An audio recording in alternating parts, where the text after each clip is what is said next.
Okay, all right, Matt. Thank you very much for setting us up. So that's the foreign view as we gear up for Finance Minister Nirmala Sitharaman's 9th budget.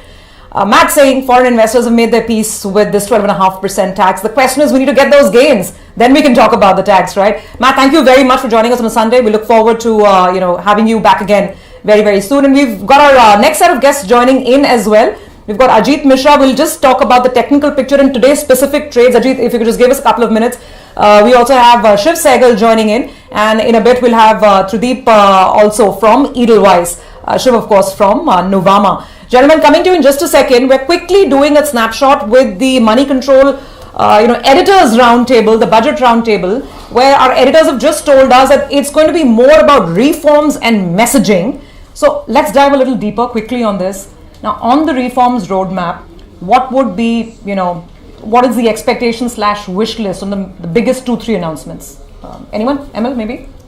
Well, Bodhi may be better will articulate it better. Thanks for tossing that to me, but it's very, very risky to predict budget 3 hours out. Yeah. No, so I think there will be, I said, a lot of messaging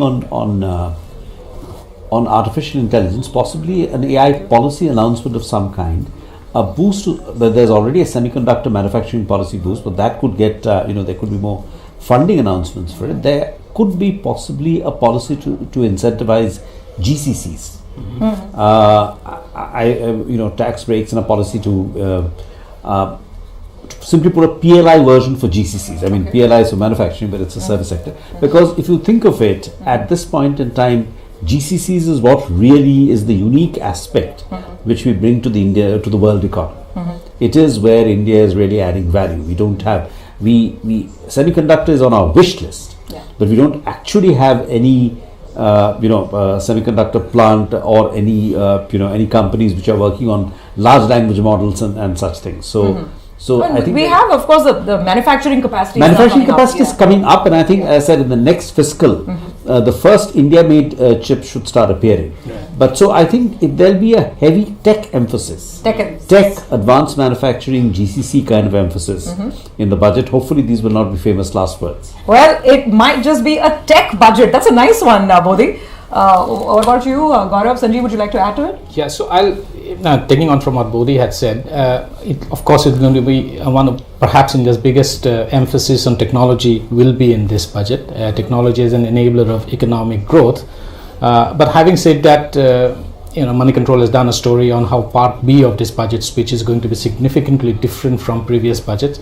You will see a lot of inverted duty structure issues getting addressed this time around.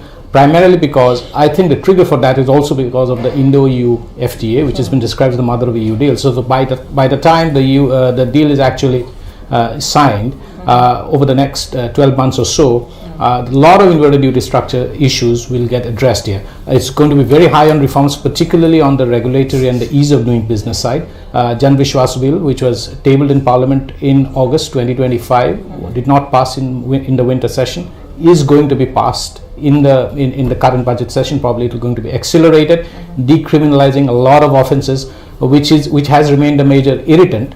And of course, I wouldn't be surprised. We have an STT and we also have an LTCG. There is a great degree of incidence of double taxation. One has to go or has to get significantly reduced. I would not be surprised if these are addressed. I'm going to come back to that, treacherous tax question in just a bit. But Sanjeev, from a reform perspective or just a direction perspective, Bodhi called out tech. I think a lot of people are talking about defense. What's your sense? I think from the reform perspective, something that can have an immediate impact, there will be a lot of announcements on the compliance issues. I mean, because that's let's call it regulatory cholesterol. They will address that. Now, what Bodhi indicated, and what most people do indicate, these are long-term plans where the government is willing to subsidize capital amongst other things. Now, a lot of it depends on how it works out in practice, because not all PLI schemes have worked. The electronics one has worked very well. Some have not really taken off. So, that we'll have to hedge our bets there. But they will certainly, I think the tech budget is a very good way of putting it. I'm fairly certain, because now with the AI summit just a few days away, I think a little over 2 weeks away, there will be something very big on AI in terms of signaling. And in terms of sectors, so tech is definitely one that all our editors have called out. Anything else that will get sort of the lion's share of the attention? In my view, I think there is going to be some big announcement coming on the rare earth segment, the REE, as it is called, the REE ecosystem. There was a national critical mission that was announced last year. I would not be surprised if the government or the finance minister actually announces a non-lapsable fund, because we have to get a rare earths ecosystem in place on a perpetual basis if we want to get our EV goals in place. That is the critical element, and that is going to get a lot of emphasis. Okay, there you see a glimpse of the slightly foggy and overcast Delhi skies that we were talking about, given the overnight rain. Okay, ML, I'm going to leave the last word with the lady. Now, capital gains is one thing. Mil gaya to bahut acha hai. If not, what has this budget been for the market? No, I don't know. Mil gaya to bahut acha is also. I mean, the tax cut. I don't mean the no, tax exactly. increase. Even the long-term capital gains tax cut, which everybody is, markets will be very happy if you have that. I think even from a market perspective, beyond today, I'm not sure it is going to be a great idea. Because we put out a graphic saying that if you look at all listed companies and a majority of small cap companies, more than 75% of stocks right now are trading at more than 50 times earnings. So the more and more you push people into a market which is highly valued, you are going to push down their returns in future. Do you really want to create those kind of incentives to push people into an area where their long-term returns are going to be impacted? So today we will be very happy if there is no tax cut. If there is no long-term capital gains tax cut, you're saying it's actually good for the market. It is good for the market. I think it is good for the market, except that from a foreign investor's perspective, which I think has been as asked for a very long time, that nowhere in the world, and we can pull up that chart because I did a comparison in all the major economies, US, UK, France, Germany, Singapore, China, nowhere do you have a FPI tax, and the taxation between equity and debt is the same. So we have slightly misaligned tax structure with respect to capital gains, I think. And if she leaves it the way it is, it's fine, but definitely not reduce long-term capital gains tax, which is the ask.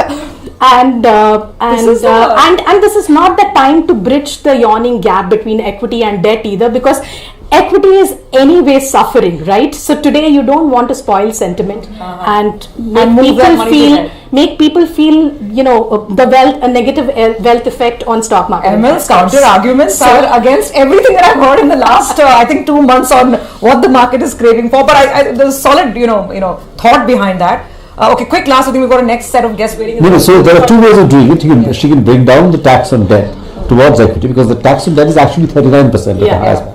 Or the other way to do it is to raise the tax on equity. To equalize it with debt. I do not think that is going to happen at all. I think the chances are close to zero. But no, I think reduction in debt taxation is a distinct possibility, because the government has been talking about, the economic survey talked about it too, the deepening of the market, cost of capital to be brought down. SEBI itself is now doing incentives for bonds, etc. That's a distinct possibility, I would say. All right, editors, it's been a fantastic gearing up, completely warmed up for this day. And I request all of you to come back here after 8 in the evening, because we need to decode how much of this came true. Maybe there's something completely different, which is beyond our imagination at this juncture. But thank you for your wisdom, and we look forward to connecting again once the budget is over and done. All right, with that, let's move to our market guests. We've got, of course, Ajit Mishra joining in. We have Shiv Sehgal from Nuvama, Tradip Bhattacharya from Edelweiss Mutual Fund. Let's quickly get them all up on the screen. Ajit, if I could quickly come to trades of the day. What is your advice for people who are looking to trade either Nifty, Bank Nifty, or individual stocks? Good morning, Sulbi. Sulbi, yes, we are entering into the event with a very low expectation, and we are also sitting at a very critical level also when it comes to the overall market positioning, because 200 days of exponential moving average that talks about the long-term trend for the market. So we are currently hovering around that area. In case if there will be any positive surprises and markets make an attempt to cross this strong barrier at 25,600 mark, probably we are out of woods. On the other hand, in case if we fail to hold this 200 days of exponential moving average, means we break 25,150, we are set for the next leg of the down move, and which could be slightly painful, means we are heading towards then 24,300, 600 zone. So as of now, indications are mixed. One should not get carried away with any kind of aggressive positioning before the budget. The best approach is to follow anything like through the option strategies in case if somebody is comfortable with. Otherwise, wait for the event to unfold and look for the positioning in the index. Banking, on the other hand, definitely looks more promising. We are very close to the record highs. The kind of moves that we have seen in PSU banks and the private banking majors, that is something where one can focus on. So on that front, Axis Bank, which post numbers has reclaimed its record highs, we believe that there could be a bit of a consolidation in the near future, but broadly the trend is likely to remain up. 1510 is something that one can look for as a target zone, with 1300 as a stop loss. Another sector which looks promising post budget also is defense, wherein we have started seeing fresh traction of late post the BEL number. So BEL is the outperforming name within the defense basket, wherein we have seen that stock has reclaimed the record highs. Volumes are very strong. So this also indicates that this momentum is likely to stay, and 490 is what we are eyeing as the immediate target. So with stop at 428, one can go long in BEL also. Okay. All right, Ajay, thank you very much for your trading advice, and hopefully, we'll connect again at some point, see how the market actually shapes up today. Thank you for joining in. And now let's get to our fundamental voices. We've got Shiv Sehgal with us from Nuvama, and of course, Trideep Bhattacharya from Edelweiss AMC. Gentlemen, good morning. Sorry, we took a couple of minutes just to get the Moneycontrol pulse check. But you tell us, Shiv, let me open with you. Quick thoughts. Is it going to be a non-event budget for the market, or could it be a game changer? Right now, this is like a gut feel question. What's your sense? Good morning, Surabhi, and a very happy Sunday, hopefully, to all of us. I think it's important to understand the context in which this budget is coming to. Last year's budget was framed against the backdrop of impending tariff actions. President Trump had just come to office. This year, however, India is approaching the fiscal exercise with much more greater confidence on the export front. I think just before this budget, the government has concluded a very landmark trade agreement with the European Union. But however, this year's budget is coming against the backdrop of heightened political and geopolitical uncertainty. You also mentioned just in your previous segment that it's been an incredibly metals-focused start to the year. And however, if you recall, in your very own Markets Cafe segment, we had spoken about the dollar debasement issues, which currently seem to be the fulcrum of almost every investment conversation globally. Also, in the last 48 hours, we have a new Fed chairperson at the helm who seems to be hawkish, but I want to remind everyone, but at the fulcrum of that debate is also the fact that almost 10 trillion of US debt is going to come to be rolled over in 2026. So geopolitically and volatility wise, I think it's a very interesting background for this year's budget. In my view, if last year was about boosting consumption through tax cuts, this year budget will be all about stability and reforms. The government will focus on shifting to reduce the government debt to GDP over the next 5 years. And I think that big spending push is going to be much focused on capex, public capex, divestments, and also on defense. I think defense globally is becoming a major issue for almost all governments alike. And I think the budget push in terms of defense will be very, very large as well from our segment as well. Well, I have Nandita also joining me right here in the studios.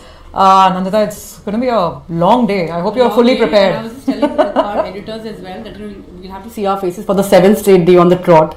No, no choice there. It's been a 15-day, twin working. Yeah. But quickly, to get to Trideep's point as well. Trideep, morning. So again, same question. What's your feeling? What do you think will be the top 3 headlines from the budget at 12:30? Meaningful boost to capital spending on the defense side. Some word on currency stability and fiscal consolidation to continue. And maybe this is my wish list, if they can talk about the 8th Central Pay Commission. They don't need to, but if they talk about it, it will be a good forward-looking catalyst for the market. Pradeep, hi. Nandita also coming in. What would the government really do to boost consumption? Because, last year we had big bang tax reforms. We had GST cuts as well. But, consumption hasn't really fired up in a big way. Is there any announcement in terms of consumption that you will be particularly watching out for? Sure. So I don't know whether they will or not, but if they do, it will be good. Which is the 8th Central Pay Commission, which is supposed to come about. Sometimes they said it was supposed to roll out from 1st of Jan. We are delayed anyway. The good thing about this is it usually comes with arrears, and hence for central government employees to the tune of about 5 million employees and 7 million pensioners, this could be a meaningful boost from a salary standpoint. Well, I hope they're listening. But at the same time, from an economic standpoint, this could act as a meaningful catalyst for consumption, particularly on the consumer discretionary side. A lot of changes have happened since GST reforms, including inflation, oil coming down, and also interest rate cuts. But some of them have not really fired in the form of consumer spending as yet, barring autos, where we have seen. I think we have to give it a bit of time. But particularly on the 8th Central Pay Commission, I'm looking forward to some sort of maybe cue from the speech or any spending talk about that could be quite beneficial. Okay, Shiv, now let's come to this tax business, capital gains tax. We had a guest joining us from Raymond James. I don't know if you could hear him earlier, who was saying it's okay, we kind of learn to live with it. But my colleague Mahalakshmi was making a very vehement argument saying it doesn't matter. I mean, even if there is no tax cut, it's fine from a valuation perspective, etc. But you tell us, 12.5%, how strong is the case to cut it? Yeah, I heard both the segments. It was very interesting on how contrasting the thoughts were. I think as market participants, obviously, our tax cuts have been the fulcrum of every budget. But the reality is that I think more than the tax cut, it is the stability of long-term uncertainty that needs to be removed. And that's going to be very critical. Of course, you will see a knee-jerk reaction in markets if there is a tax cut in LTCG or even a reduction in STT from that perspective, just making it much more easier for market participants. But it's anybody's guess, I'll be honest with you. Market participants will take it very positively, especially the FPIs, should there be more clarity on the LTCG from an FPI perspective. As you also mentioned in your own segment, we've been seeing an exodus in FPIs. I think that is also taking at the back of mind for the government that there needs to be much more macro stability. The INR has been the weakest currency in emerging markets. So I think there will be a lot more fiscal prudence along with that. It's a tough one. But as I said, a lot of people have been hearing, on segments that the budget is becoming, I guess, on budget day itself is becoming a lot less relevance. It's all about long-term policies. And as market participants, we are also hoping that, there'll be more clarity, that there's not much volatility, and we take this whole debate out of discussing it every year. Sure. Shiv, this is Nandita as well coming in. Just want to ask you, what according to you could be the structural winners in terms of sectors, this time around? Would it be defense? Would it be renewables? Would it be EV makers? Because a lot of these emerging themes, there could be a lot of announcement in terms of these particular themes. So would you look at these as structural winners if something comes through? Nandita, the government has been targeting policy allocations under the Viksit Bharat and, and the Make in India umbrella scheme. And I think the production-linked incentive schemes have been the bedrock of this Make in India initiative. And if you just look at the data, the PLI schemes at the end of last year in almost like 14 sectors had attracted investments about 1.8 lakh crore and generated incremental revenue of almost 16.5 lakh crores. And if you look at just the job data, there were approximately 13 lakh direct and indirect jobs created. So I would expect that the flagship announcement out of the PLI scheme would be extended to emerging areas such as AI, robotics, space, medical equipment, and any area that makes India a lot more self-reliant. I think for me, those will be the key areas to watch out for. Okay, gentlemen, stay on. We have two ladies joining the conversation as well to bring up the debt market side of it, and of course, what this means for our macros and how is our macro picture overall. We have Shubda Rao with us. Shubda, great to be connected with you again. It's been a while, and we have Lakshmi Iyer also joining in. Lakshmi, Good Sunday morning to you. So people want tax cuts, and then, there's more spending on defense, there's, more expectations for AI. But Shubhda, you give us the math. And I was looking at some numbers, the latest data on taxes, and we know the taxes are running behind estimates. So the net direct tax collections are up about 8.8%. They've reached around 18.4 lakhs, but the budget estimates were over 25 lakhs. So do you think they'll meet the shortfall? Is there money to do more, is the question. Thanks, Surbi, at the outset. It's wonderful to reconnect with you after a gap. To the questions of the budget, all of us are waiting on a Sunday morning. I think math definitely points for a shortfall in the gross tax revenue.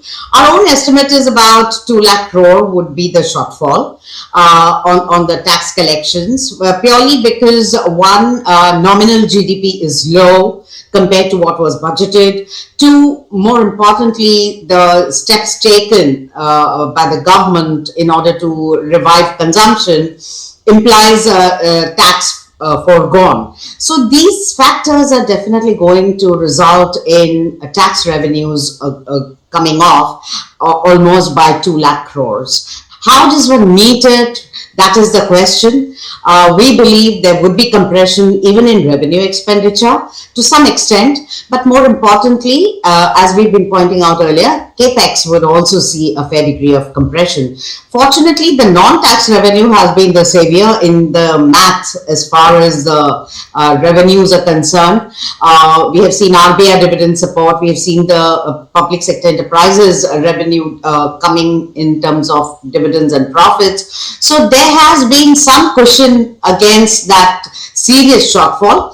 But overall, we do see tax revenues, remaining pretty much below the budgeted estimate mark. Okay. Lakshmi, opening thoughts? So the borrowing, going by different estimates, is not supposed to be, too elevated. I think most people are saying maybe 11.5 to 11.6 lakh crores. But really, what do you think could be the big headline from this budget? Hi, morning Surbi, and happy Sunday to all of you. Saturday night party had to get nipped in the bud. I was partying with my notes, with all of this. Our phones were up throughout the night. This was my party. And we barely slept. And barely slept. Yeah. Full night party. Lakshmi, before you start, I just want to ask you: is there any song or dialogue that you would want to, dedicate to the FM as she gears up to present her record historic budget? It's history created by us as well. Working on Sunday with a full trading session ahead of us. So, I know you have some great ways to connect Bollywood, markets, songs. Yeah. Please go ahead. Entertain us a bit this Sunday morning. Have you seen the movie RRR, Ram Charan movie? Of course. Okay, so this budget hopefully should be about RRR, which is reform, restraint, and the result. I think that's very, very critical. Point number one. And, typically market participants expect budget or, finance minister is presenting the budget to be like the Kamadhenu, they expect everything of her. I think this is the time to be pragmatic, right? Any number under 12 trillion rupees of net borrowing should not really hamper the market significantly. If you see in the last 2 months, November up until now, average of 6.5% on the 10-year benchmark has already inched up to 6.65%. So I think the lingering overhang concerns, potential slippage in FY 2026 is what the market is expecting, though I'd say that we think they will keep it well within that or just about that 4.4% mark. And of course, how is this burgeoning supply for achieving approximately 12 trillion of net supply? You need the gross borrowing is likely to be about 16 trillion rupees at about 4.2% of fiscal deficit. So I think that's going to be the mood which will probably guide the bond markets also. Post budget, not so much really on the announcement day. Okay, all right. Just stay on Shubhda and Lakshmi. We have some more, math and the macros to discuss. But before I free up Trideep and Shiv, quick final thoughts. Also from a market perspective, Trideep, let's come to you. Then I'll come to Shiv. It's been a tough year. The government is already, to be fair, it's done a lot. GST cuts, the right announcements on reforms, the labor codes, income tax. So are we putting too much emphasis on the finance minister again today? From a market perspective, what do you see ahead? Quick take, Trudip. Yeah, so my sense is that we should be, I think we should give the reforms that they have done a bit of time for it to percolate down to numbers. And 6 to 9 months is usually the time. So I don't expect too much of stimulus again coming the way of consumer. Maybe investment side, capex growth, they show the commitment back to manufacturing.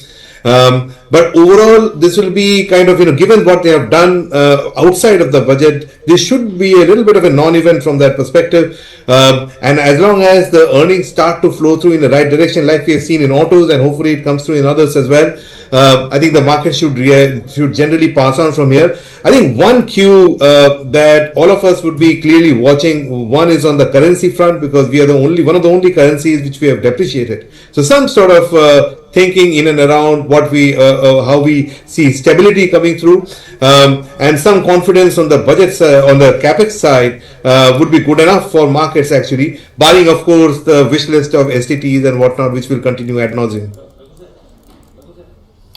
All right, Shiv, your closing thoughts from you as well. What is that one announcement that could really fire up the markets? We know that budget day we haven't really seen big moves. Markets are volatile, but the moves are restricted to 0.5% to 1% or so. But how would you, what would you actually look out for budget in terms of announcements that could give an immediate push upwards to the market? Great question. I think our channel checks are indicating that the Indian economy itself has been bottoming out. We have seen articulated well, Surbi, that nothing has worked in the last couple of months in terms of market standpoint. We are seeing growth pick up in credit, and there are pockets of consumption getting traction. But the one thing for me, what the government can provide, incentivize, is private capex and a relief from that perspective, because that's something that's been missing in the Indian context. And if there were measures put in place, which is me thinking out of the box, I think that would really provide an impetus to this, from a market standpoint in your portfolio. Okay, all right, Shiv, Tradeep, thank you so much for working for us and for the country on Sunday, and we look forward to getting your take on the budget again, either today or perhaps in the coming days. We definitely want to have you back. Thank you so much for joining us today.